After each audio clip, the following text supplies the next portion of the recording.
আজ আমি আলোচনা করব কর্কট রাশির পুষ্যা নক্ষত্র।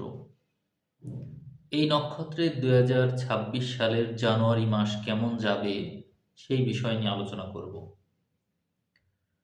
তো আপনারা জানেন কর্কট রাশির মূল অধিপতি চন্দ্র এবং পুষ্যা নক্ষত্রের মূল অধিপতি হল শনি।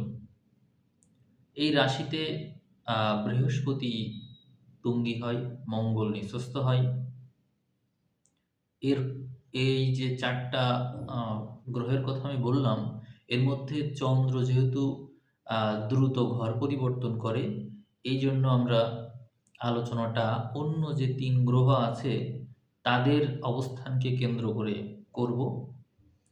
জানুয়ারিতে আমরা এই ৪ টা গ্রহকে যদি বিবেচনায় আনি তাহলে দেখতে পাই প্রধান যে গ্রহ অর্থাৎ আপনার যে মূল নক্ষত্র অধিপতি শনি, এই গ্রহটি কর্কট থেকে নবম ঘরে থাকবে। যদি কারো কর্কট লগ্ন হয়ে থাকে তাহলে জন্ম সময়ে আপনার চন্দ্র এই কর্কটেই ছিল এবং নক্ষত্র অধিপতি শনি ওই মিনে আছে। আপনার সময় ভালো, আপনার বিদেশ যাত্রার সম্ভাবনাটা বেশি দেখায় এবং পৈতৃক যে সৌভাগ্য সেটি পাবেন। বিবাহ করলে সেখান থেকে সৌভাগ্য পাবেন। মোট কথা বেশ সৌভাগ্য দেখা যায় আপনার জীবনে। এই জানুয়ারি মাসের শুরুর ভাগটা আপনার জন্য একটু নেগেটিভ থাকবে, কিন্তু ১৫ তারিখের পর থেকে আপনি যথেষ্ট ভালো ফল পাবেন। বিয়ের সম্ভাবনা দেখায়, যদি কেউ অবিবাহিত থাকে, বিয়ের চেষ্টা করে, তাহলে ১৫ তারিখের পর থেকে আপনার সময়টা ভালো হবে এবং এই সময়ে মঙ্গল এর প্রভাব আপনি পেয়ে যাচ্ছেন। মঙ্গলের প্রভাবটা দরকার, কারণ মঙ্গল তুঙ্গি হয়ে বিপরীত অবস্থান করবে। সেই ক্ষেত্রে যদি বিবাহিত থাকেন, অলরেডি বিবাহিত থাকেন, তাহলে সংসার জীবনে অশান্তির সম্ভাবনা বেশি। এক্ষেত্রে যদি আমরা লগ্ন, কর্কটকে লগ্ন ধরে নিই, তাহলে আমরা দেখতে পাই চতুর্থপতির অবস্থান সপ্তমে এবং কর্কট সাপেক্ষে পঞ্চম পতিকেও আমরা সপ্তমে দেখতে পাই। এটি বিবাহকে ইঙ্গিত করে, অর্থাৎ রাজযোগকারী গ্রহ মঙ্গল তুঙ্গি হয়ে অবস্থান করছে মানে কর্কটের ভাগ্য খুলল। তো জানুয়ারি মাসের তাহলে আমরা ১৫ তারিখ থেকে ফেব্রুয়ারি মাসের ১৫ তারিখ পর্যন্ত কর্কট রাশির সৌভাগ্য দেখতে পাই। কর্কট লগ্ন যাদের, তাদের তো খুবই ভালো তাদের জন্য। তবে মনে রাখবেন কর্কটের চারিপাশে কিন্তু বিপদ ঘিরে আছে। বিপদটা কিভাবে ঘিরে আছে বলি, সেটি হচ্ছে ২য় ঘর, দ্বাদশ ঘর, ষষ্ঠ ঘর, অষ্টম ঘর, প্রত্যেকটা ঘরে গ্রহ থাকছে। যার কারণে জানুয়ারিতে আপনাদের বিপদ-আপদের মাত্রা বেশি। তবে সৌভাগ্য আছে। আপনারা ব্যবসা-বাণিজ্য করলে সেখান থেকে যথেষ্ট লাভবান হবেন। প্রচুর পরিমাণে সম্পদ অর্জন করতে পারবেন ব্যবসা থেকে। কারণ জন্মগতভাবেই আপনাদের ব্যবসা ভাগ্যটা ভালো। আর যদি কেউ বৈদেশিক বাণিজ্যের সাথে সংশ্লিষ্ট থাকেন, তাহলে আপনি তো প্রচুর অর্থ যুক্ত করতে পারবেন আপনার ব্যালেন্সে। কারণ এখানে সপ্তমপতি নবমে আছে, নক্ষত্র অধিপতি নবমে এবং মঙ্গল তুঙ্গি হচ্ছে। এই রাজযোগকারী গ্রহের এই প্রভাবটা সবাই সবসময় পায় না। আপনি মঙ্গলকে রাজযোগকারী গ্রহ পেয়েছেন যে তুঙ্গি অবস্থায় সপ্তমে অবস্থান করবে। যদি বিবাহ করেন সেই ক্ষেত্রে সেখান থেকে যথেষ্ট সম্পত্তি আপনি পাবেন এবং এর কারণে আপনার ভাগ্য খুলবে। এছাড়াও বিবাহের কারণেও আপনার ভাগ্যে বিরাট উন্নতি দেখা যায়। আমি আপনাদের পরামর্শ দেব যে যদি আপনাদের বিবাহের সুযোগ থাকে, বিবাহ এই সময়ে করার জন্য চেষ্টা করবেন, এটি ভালো হবে। আর আম যদি আমরা একটু লগ্ন সাপেক্ষে আলোচনা করি, তাহলে মনে হয় ভালো হয়। তারপরেও আমি যেহেতু কর্কট রাশি নিয়ে কথা বলছি, কর্কট রাশির এই পুষা নক্ষত্র, আ একটু আ বিস্তারিতই বলি আপনাদের বিপদ-আপদ নিয়ে।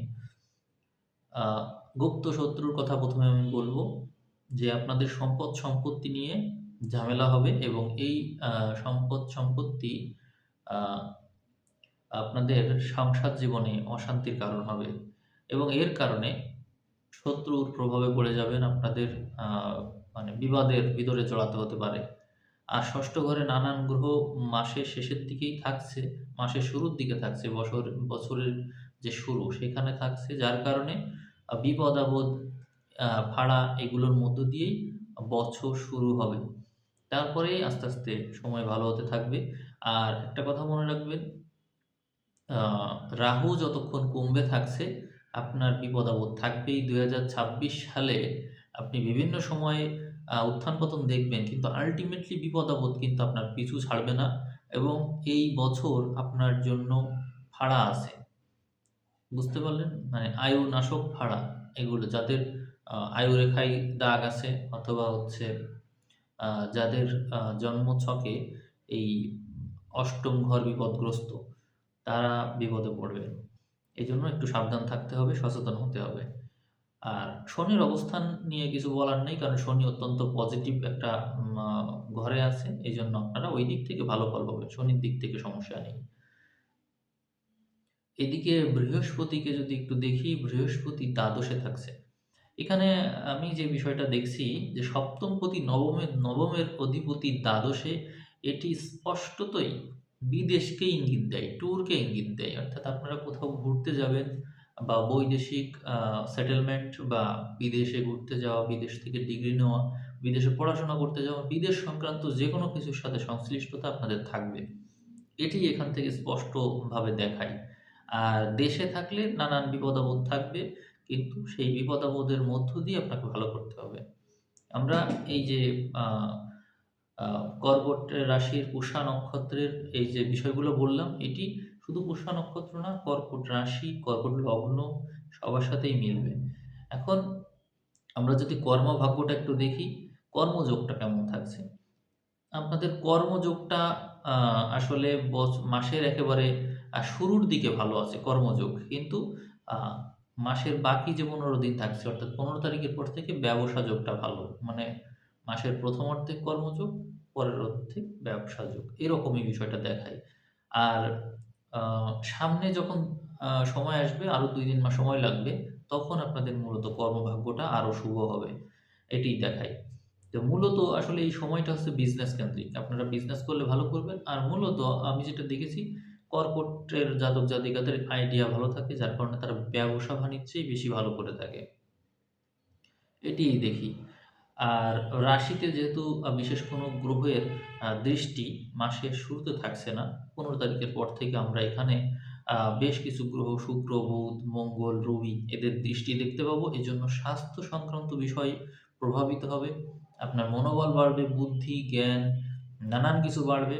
সেক্ষেত্রে স্বাস্থ্য বিষয়ক সতর্কতা দরকার আছে। নানান রকমের কাজের ব্যস্ততায় যেন স্বাস্থ্যের অবহেলা না হয়। আপনার ব্যস্ততা বাড়বে, এটি নিয়ে কোনো সন্দেহ নেই। কিন্তু মনে রাখবেন যে দুর্ঘটনাও কিন্তু আপনার চারিপাশে ছেয়ে আছে। এই বিষয়টা মাথায় রেখেন। এখন আমি লগ্ন সাপেক্ষে আলোচনা করব। ধরা যাক আপনার এই আ লগ্ন কর্কট। তাহলে আপনার সাথে কেমন হতে পারে? লগ্ন কর্কট হলে আমি যা বললাম এতক্ষণ, এটির সাথেই আপনার মিলবে। আর লগ্ন যদি আ ধরুন সিংহ লগ্ন আপনার, তাহলে ২য় দ্বাদশ সম্পর্ক হয়ে যাচ্ছে। ফলে সিংহ লগ্ন সাপেক্ষে আপনার সময়টা ভালো না। জন্ম সময় থেকেই আপনার জীবনে দুঃখ কষ্টের মাত্রা বেশি। আর এই সময়ে তো দুঃখ কষ্ট পিছু ছাড়ছে না। অর্থাৎ আপনার চন্দ্র আছে কর্কটে আর আ লগ্ন আছে সিংহতে। আপনার পুষা নক্ষত্র। তো সেক্ষেত্রে আপনার প্রবলেমের মাত্রা বেশি। এই সময়টা আপনার জন্য খুবই, খুবই কঠিন। কারণ শনিও পজিশনে নেই লগ্ন সাপেক্ষে। এজন্য খুব সমস্যায় আছেন আপনি। আমি আর বিস্তারিত বলছি না কারণ নেগেটিভ যতই বলব ততই খারাপ লাগবে। অতএব এক কথায় শেষ করি। আর যদি কন্যা লগ্ন হয় তাহলে আপনার সময়টা ভালো। কারণ কর্কটের চন্দ্র নিজের ঘরে থাকছে। এজন্য আপনার জন্মগতভাবেই আপনার ইনকামের ভাগ্যটা ভালো থাকবে সবসময়ের জন্য। আপনার আয় থেমে থাকবে না। নানান ধরনের ব্যয় হতে পারে কিন্তু আয় থেমে থাকবে না। এই সময় আপনি বিজনেস ভাগ্যে প্রচুর অর্থ আয় করতে পারবেন। আ এই বছরটাই আপনার জন্য ভালো, কন্যা লগ্নের জন্য। আর যদি তুলা লগ্ন হয় তাহলে কর্মক্ষেত্র জন্মগতভাবেই আপনি মানে কার্মিক লোক, প্রচুর কাজকর্ম করতে পছন্দ করেন, অনেক ক্রিয়েটিভ মানুষ। আ এই বছরে এই জানুয়ারিতে আপনার ব্যস্ততার মাত্রা প্রচুর দেখা যায়। বছরের শুরু থেকেই প্রচুর ব্যস্ত থাকবেন এবং আ উন্নতির মাত্রাও তীব্র। হ্যাঁ, আপনাকে একটু ছুটতে হবে বেশি রাজযোগকারী গ্রহ ওইদিকে শনি ৬ষ্ঠে আছে। আপনাকে অনেক ছুটতে হবে। ছুটতে হবে ঠিক আছে, অনেক ব্যস্ত থাকবেন সেটিও ঠিক আছে। কিন্তু আ আপনার অবস্থান অতি দ্রুত উপরে উঠতে থাকবে। অর্থাৎ মান-সম্মান, প্রতিপত্তি, খ্যাতি এগুলো আপনার বাড়তেই থাকবে। অতএব তুলা লগ্নের মানুষের সময় খুবই ভালো। তাহলে দেখুন কর্কট রাশি, তুলা লগ্ন আপনাদের সময় কতটা ভালো।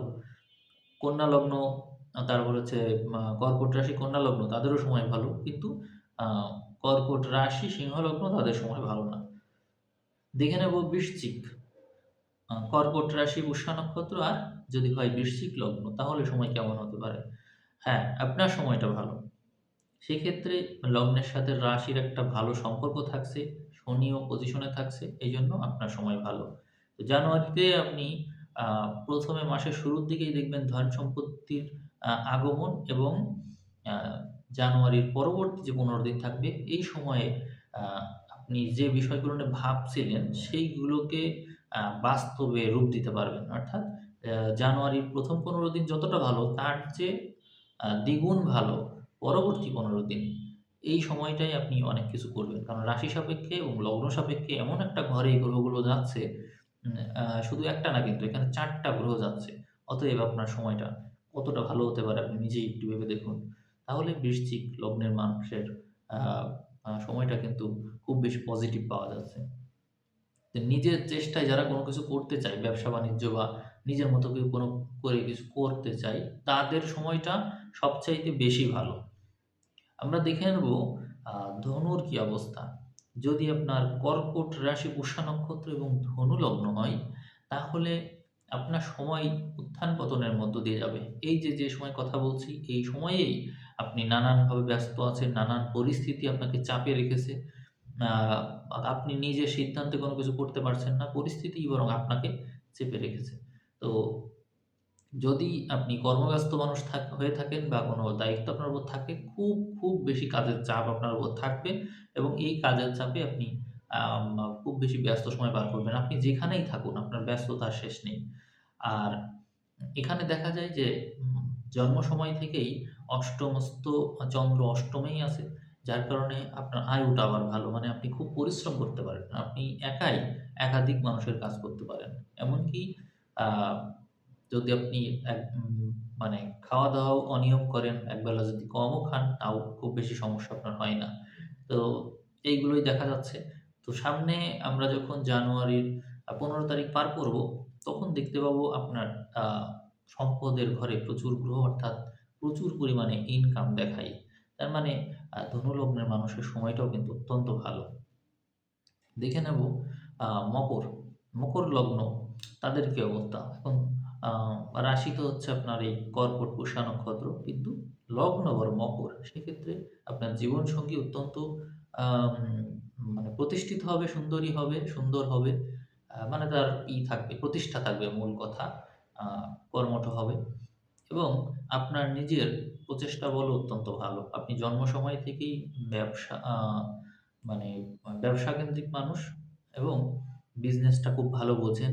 আ শনির ৩য় অবস্থান আপনার ব্যবসা ভাগ্যকে ২০২৫ এবং ২০২৬ সালে অনেক উপরে নিয়ে যাবে।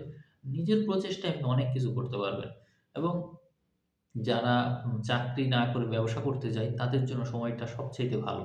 ২০২৫-২৬ আপনাদের মানে জীবনটাই বদলে যাবে এরকম একটা বিষয়।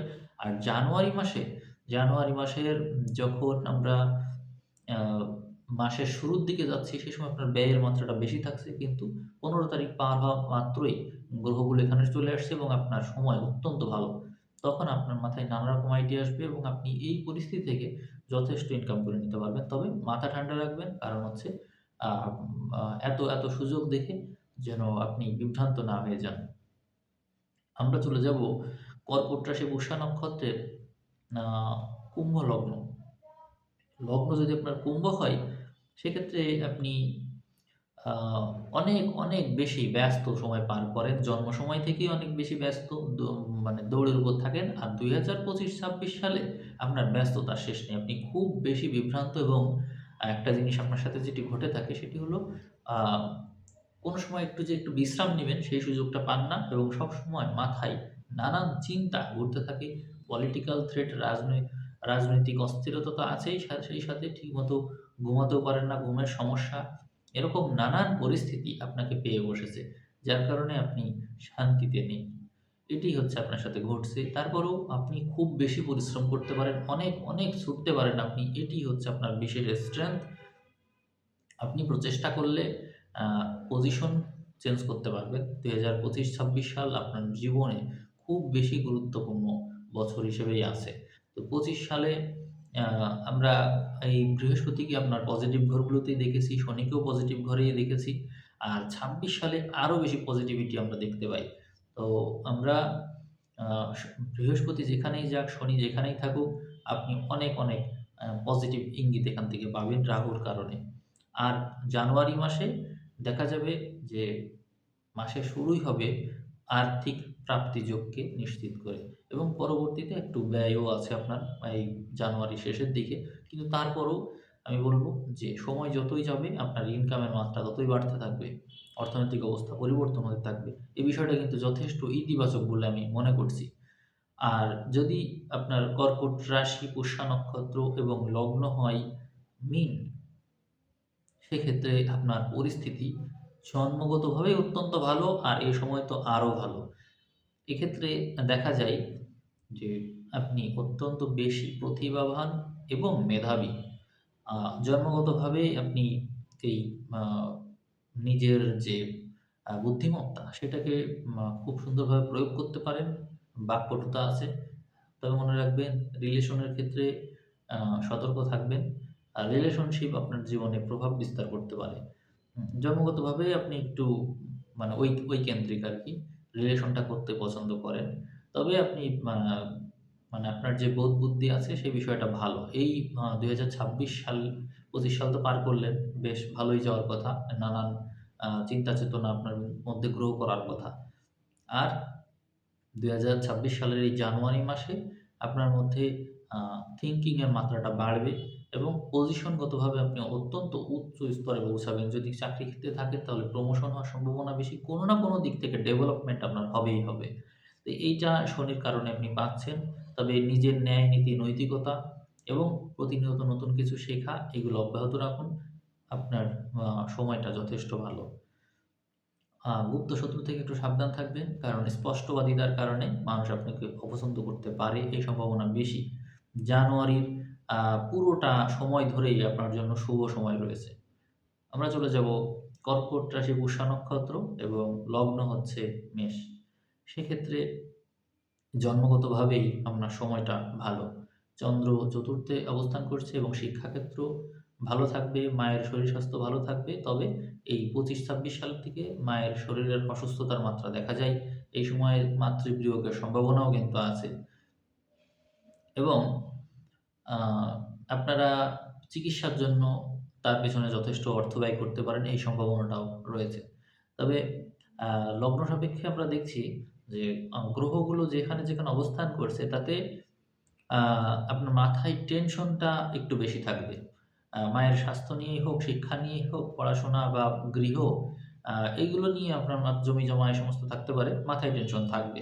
কিন্তু জানুয়ারির শুরু আ এবং শেষ ২ ক্ষেত্র বিশ্লেষণ করলেই দেখি নবম, দশমে গ্রহ থাকছে প্রচুর পরিমাণে। যার জন্য ভাগ্যঘর, কর্মঘর প্রভাবিত হচ্ছে এবং আপনার সময় যথেষ্ট ভালো।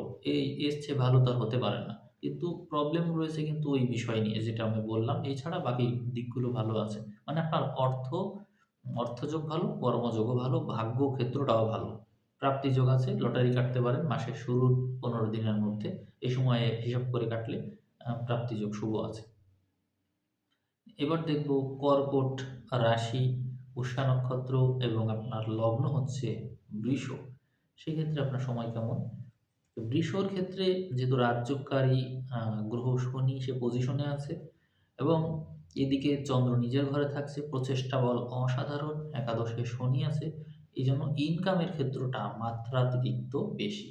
তবে আ মাসের শুরুর দিকে এই ২০২৬ সালের জানুয়ারি মাসের শুরুর দিকে গ্রহ নক্ষত্র একটু নেগেটিভ এ আ লগ্ন সাপেক্ষে, রাশি সাপেক্ষে নেগেটিভ ঘর পাচ্ছে। এজন্য জানুয়ারির ১ম ১৫ দিন আপনার জন্য শুভ হবে না। তবে ফেব্রুয়ারির ১৫ তারিখ আবার আপনার ১৫ তারিখ থেকে আবার আপনার সময় ভালো হয়ে যাবে। তো তাহলে অর্ধেক সময় ভালো পাচ্ছেন আর অর্ধেক সময় নেগেটিভ পাচ্ছেন। যখন নেগেটিভ সময় থাকছে মাসের শুরুর দিকে, এ সময় আপনার স্ট্রাগল এর মাত্রা বেশি থাকবে। কঠিন পরিস্থিতি মোকাবেলা করে সামনে এগিয়ে যাওয়ার মানসিকতা রাখতে হবে। এই সময়ে আপনার সংসার জীবনে অশান্তির মাত্রা বেশি দেখায়। এছাড়াও কর্মক্ষেত্রে নানান ব্যস্ততা আপনাকে ঘিরে ফেলবে। তবে জাতক-জাতিকাদের আমি পরামর্শ দেব যে, যেকোনো প্রকার বিবাদ, অস্থিরতা এগুলো জানুয়ারি মাসের শুরুর দিকে হওয়ার সম্ভাবনা বেশি আছে, ওগুলো এড়িয়ে চলবেন সবসময় চেষ্টা করবেন। আমরা এখন মিথুন লগ্ন দেখব। কর্কট রাশি, পুষ্যা নক্ষত্র, মিথুন লগ্ন। এমন মানুষের সময় কেমন হতে পারে? যেহেতু রাশির অধিপতি নিজের ঘরেই থাকছে ২য় পতি, নিজের ঘরে অর্থাৎ জন্মগতভাবেই আপনি ধনী। আর এই বৃহস্পতি এখন লগ্নে অবস্থান করছে আপনার। এইজন্য আপনি জ্ঞানে, গুণে, বিদ্যায় সকল দিক থেকে উচ্চ স্থান পাবেন। জানুয়ারি মাসের শুরুর অংশ এবং এর আগে যে ডিসেম্বর ছিল, ডিসেম্বরের এই শেষ অংশ, এগুলো কিন্তু আপনার জীবন টোটালি চেঞ্জ করে দিতে পারে এবং বিবাহ যোগ প্রবল দেখায়। যারা আ এই লগ্ন মিথুন আছে যাদের, তারা বিবাহ যোগের ভিতরে আছেন কিন্তু। ধনু লগ্ন, মিথুন লগ্ন এদের বিবাহ যোগটা প্রবল। আমি বেশ কিছু রাশির কথা বলেছি, লগ্নের কথা বলেছি যাদের বিবাহ যোগটা প্রবল আছে। তো এই মিথুনের কিন্তু খুব বেশি শুভ সময় চলছে। আ জানুয়ারির জানুয়ারির হচ্ছে শুরুর অংশটাও আপনাদের জন্য ভালো। সেটি হচ্ছে লগ্ন সাপেক্ষে। আবার যদি আমরা জানুয়ারির শেষ অংশ দেখি সেটি রাশি সাপেক্ষে আবার ভালো। তার মানে দুটোই সাপোর্ট করছে আপনাকে। মিথুনের সময় খারাপ হওয়ার কোনো সুযোগ নেই। লগ্নে যার বৃহস্পতি তার তো সময় খারাপ হতে পারে না। এজন্য আপনাদের জ্ঞান অর্জন করলে সবসময় আপনাদের জন্য তা অবশ্যই ভালোই হবে। আমি আপনাদেরকে পরামর্শ দেব যে আপনারা আ বিদ্যা অর্জন করুন, নলেজ অর্জন করুন। দেখবেন ২০২৬ সাল আপনাদের জীবনে স্মরণীয় একটি বছর হয়ে থাকবে। জানুয়ারি মাসে ব্যবসা ভাগ্য আপনাদের জন্য খুবই ভালো। বিবাহ করলেও সেখান থেকে বিরাট সহায়তা পাবেন। ভালো ঘরে বিয়ে হবে। সেখান থেকে যথেষ্ট আপনারা বিপদকালে সহায়তা পাবেন এবং সর্বাত্মক সহযোগিতাও পাবেন। আ তো আমরা এই যে ১২ টা লগ্ন দেখলাম আমরা। রাশিটা ছিল হচ্ছে আপনাদের কর্কট আর নক্ষত্র ছিল পুষ্যা। কিন্তু লগ্ন তো যেকোনোটা হতে পারে। আমি সব রকমের লগ্ন সাপেক্ষে কথা বললাম। যাতে করে আপনারা কিছুটা হলেও ধারণা পান। তো ভিডিও একটু বড় হলো। আমি জানি না শেষ পর্যন্ত আপনারা দেখেছেন কিনা। এখন আমি এই জ্ঞানবাণী বইয়ের একটা উক্তি নিয়ে আলোচনা করে এই ভিডিও শেষ করব। তো এখানে আমি ৫ নম্বর উক্তি নিয়ে আলোচনা করছি এখন। আনন্দ নিয়ে যাই বিষাদ সিন্ধুর তীরে, দুঃখ পৌঁছায় হৃদয়ের গভীরে। আনন্দ নিয়ে যাই বিষাদ সিন্ধুর তীরে, অর্থাৎ আমরা আনন্দ করি বটে কিন্তু আস্তে ওই আনন্দ আমাদেরকে বিষাদ সিন্ধুর তীরেই নিয়ে যায়। তো আনন্দ হচ্ছে হালকা একটা বিষয় যার কারণে আমরা হালকা জিনিস নিয়ে নাড়াচাড়া করি বলেই আস্তে আমরা দুঃখের যে গভীরতা সেখানে পৌঁছাতে পারি না। কিন্তু আল্টিমেটলি আমাদের ওখানে পৌঁছে যেতে হয়। দুঃখ কিন্তু আমাদেরকে হৃদয়ের গভীরে নিয়ে যায়, অর্থাৎ আমরা কখনো শুনিনি যে ঈশ্বরকে আনন্দ করতে পাওয়া যায়। দুঃখ ছাড়া কিন্তু তার দেখা পাওয়া যায় না। অর্থাৎ দুঃখ এবং আনন্দ এর মধ্যে যদি কোনোটাকে বেছে নিতে হয়, তবে উপলব্ধির দিক থেকে বিচার করলে দুঃখই শ্রেষ্ঠ। কারণ দুঃখ মানুষের মধ্যে এক নতুন উপলব্ধির জন্ম দেয়। আর উপলব্ধি বোধ ছাড়া আমরা কাউকেই কেউ চিনতে পারি না। উপলব্ধি দরকার। তো এইজন্য আমাদের জীবনে দুঃখটা দরকার। এখন দুঃখ কেউ আপনাকে আঘাত করলো, আপনি যে দুঃখটা পেলেন, এরকম দুঃখ না। এই দুঃখ হচ্ছে এমন একটা দুঃখ, যে দুঃখটা মানুষই মাত্র পেতে পারে। মানুষ কিভাবে পেতে পারে? ধরুন একজনকে অত্যাচার করা হচ্ছে একজনের উপরে, আপনি দুঃখ পাচ্ছেন। অত্যাচার তো তার উপর হচ্ছে, আপনার উপর না। কিন্তু দুঃখ আপনি পাচ্ছেন। এই যে দুঃখ পাওয়া, এই দুঃখটা কিন্তু উপলব্ধি বোধ থেকেই জন্ম নেয়। এটি আপনার মধ্যে কেউ প্রশিক্ষণের মাধ্যমে প্রবেশ করাতে পারে না। এটি আপনার উম আ আত্মার আত্মার যে বিস্তার, এই আত্মাটা আসলে যতটা সংকীর্ণ হতে থাকে মানুষের মধ্যে, ততই সে উপলব্ধি বোধ হারাতে থাকে। যতই মানুষ মেডিটেশন করে, ততই তার মধ্যে এই আত্মার বিস্তার হতে থাকে। ফলে সেই মানুষটা এই উপলব্ধিবোধের চূড়ান্ত স্তরের দিকে যাত্রা শুরু করে। এইজন্য এখানে যে বলা হয়েছে যে, "আনন্দ নিয়ে যায় বিষাদ সিন্ধুর তীরে এবং দুঃখ পৌঁছায় হৃদয়ের গভীরে।" এই কথাটা তারাই বুঝবে যারা এই আ উপলব্ধির স্তরে আছে। এজন্য আমি বলব যে আপনারা আনন্দ করা থেকে বিরত থাকুন। পরমানন্দের সন্ধান করুন, সুখের সন্ধান করুন, শান্তির সন্ধান করুন। কিন্তু আনন্দ একটু হালকা বিষয় হয়ে যায়। এই যে ধরুন আমরা জন্মদিন পালন করি, জন্মদিনের কেক কাটি। যার জন্মই হয়নি তার হচ্ছে জন্মদিন। জন্ম বলতে আমি এখানে বোঝাচ্ছি যে আমরা তো ভাবছি যে একটা শরীরের জন্ম হলো তাই জন্মদিন।